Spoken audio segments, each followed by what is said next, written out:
I wanna dance tonight until forever.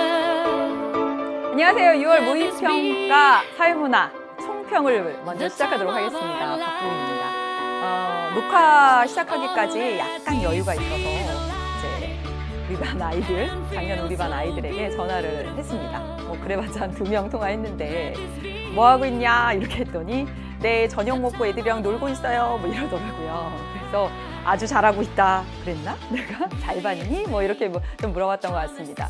아무튼 시험 끝나고 나서 친구들하고 함께 모여서 목소리도 밝았고요. 뭐 잘 봤다는 얘기는 안 한 것 같아요. 그런데 목소리도 밝았고 친구들하고 같이 놀고 있다라는 얘기 들으니까 저는 마음이 굉장히 편하더라고요.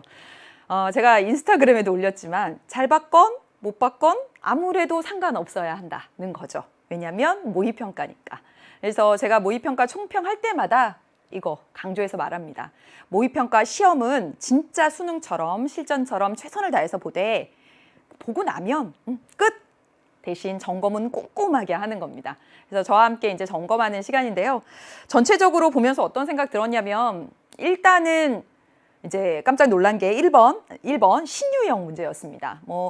신유형이라고 해서 막 어렵다기보다는 정말 관점 문제가 그간 굉장히 쉽게 나왔잖아요. 1단원에서 처음 배울 때는 이론이라 어렵게 배웠지만 이제 문제를 계속 익숙해서 반복적으로 풀면서 그 키워드들이 탁탁 보이고 그래서 기계적으로 푸는 경향이 있었습니다. 근데 진짜 문제 유형이 바뀌었죠. 카드 7장을 주어지고 하는 그런 형태. 근데 여러분 아직 수능 완성교재를 여러분은 못 봐서 그런데 저는 봤거든요. 거기에 이렇게 카드를 뽑는 형태의 문제 유형이 나오기도 했습니다. 그래서 그런 신유형 문제가 있었고요.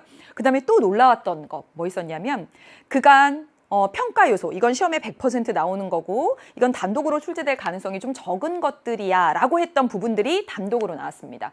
그래서 2번 새로운 평가 요소 해서 그동안은 선지 하나 이렇게 나왔던 것들 또는 안 나왔던 문제 평가 요소가 단독으로 나온 거. 4번 뭐 있었죠?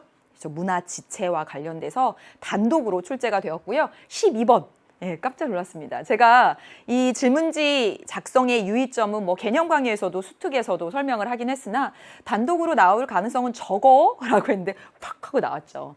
그나마 다행인 것은 꾸준히 개념에서 수특에서 계속 연습을 해왔고 그러나 쉽지는 않았습니다. 역시 교육청 문제나 2학년 문제에서는 나왔었는데 이 평가원 스타일로 나오다 보니까 쉽지는 않게 나온 유형이었고요. 결과적으로 뭐 보자면 이 2번 문제나 12번 문제 모두 다 시간이 굉장히 많이 들었습니다. 그래서 전반적으로 보자면 시간 배분이 상당히 어려웠겠구나. 시간이 많이 들었겠구나. 2번 문제도 그렇고요. 3번 문제도 그렇습니다. 3번 문제 여러분 지금 전체적으로 이렇게 넘기면서 보고 있죠. 그다음에 12번 문제 질문지 작성의 유의점. 그다음에 15번 문제 사회보장제도 표문제라든가 16번 문제 사회집단 사회조직도 일일이 하나하나 대입해야 됐기 때문에 시간이 상당히 많이 걸렸다. 그래서 전체적으로는 막 너무나 극도로 어렵거나 이런 문제가 막 있었다기보다는 전체적으로 시간이 다 많이 드는 그런 문제였다는 것이죠.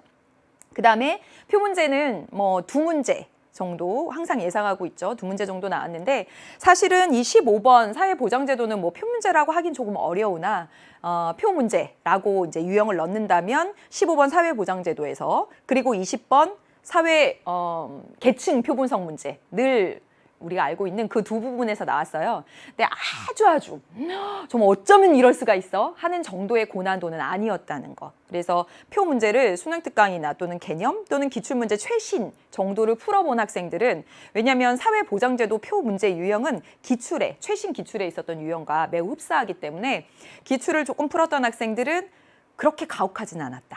라고 하는 게 제 총평입니다. 그래서 전체적으로 보면 신유형 문제도 있었고 새로운 평가 요소도 등장했고 또 한 문제 한 문제 푸는데 시간이 좀 많이 걸려서 그래서 좀 어렵다고 느낄 수 있었을 것 같습니다. 네. 그리고요, 이제 작년도 2019 6월 모의평가와 올해 2020 6월 모의평가의 단원별 출제 빈도표를 이제 작성을 해보자면 거의 매번 똑같습니다. 1, 2, 3, 4단원에서 각각 4문제씩이고요. 그리고 5, 6단원에서 2문제씩인데 출제된 게 완전 똑같아요. 5, 6단원은 작년 6월하고 보자면 완전 똑같고 좀 다른 부분은 앞서서 말씀드렸다시피 1단원에서 질문지 작성에 유의점이 나왔다는 것. 2단원은 뭐 똑같고요. 그 다음에 3단원에서 문화 지체 하는 부분이 단독으로 나왔다는 것 말고는 거의 대부분 그 기존의 평가 요소를 계속 따르고 있다라고 하는 것을 알 수가 있습니다. 모의고사 잘 못 보고 나면 기분도 나쁘고 그렇죠. 네, 6월 모의평가를 기점으로 해서 또 다른 계획을 세워야 될 때입니다. 이 성적이라고 하는 게 내가 막 노력한 만큼 그렇게 쑥쑥 올라가지 않아요. 왜냐하면 이 정도쯤에 오면, 6월쯤에 오면 이제는 정책입니다. 왜 그러냐면 여러분이 아예 이제 시작할 때 시작해서 이제 어느 정도 차고 올라가는 그 과정에서는 쑥쑥 올라가는 게 보이거든요. 근데 지금은 개념이 끝나고 또 수능 특강 문제집 풀고 기출을 푸는 학생들도 있어요. 그래서 어느 정도 여러분이 실력이 올라온 상태이기 때문에 이게 정말 아주 팍팍 뛰는 것들을 체감하기는 어렵습니다. 그래서 이러한 모의평가를 통해서 자꾸 틀리고 자꾸 실수하면서 여러분의 부족한 점을 찾는다면 그리고 지치지 않는다면 수능에서 진짜 좋은 결과 나올 겁니다. 자꾸 틀려야 여러분 것이 된다라고 말씀드리고 싶네요. 이제 1번 문제부터 본격적으로 풀이해 나가도록 하겠습니다. 네, 해설 강의에서 만나죠. The time of our life.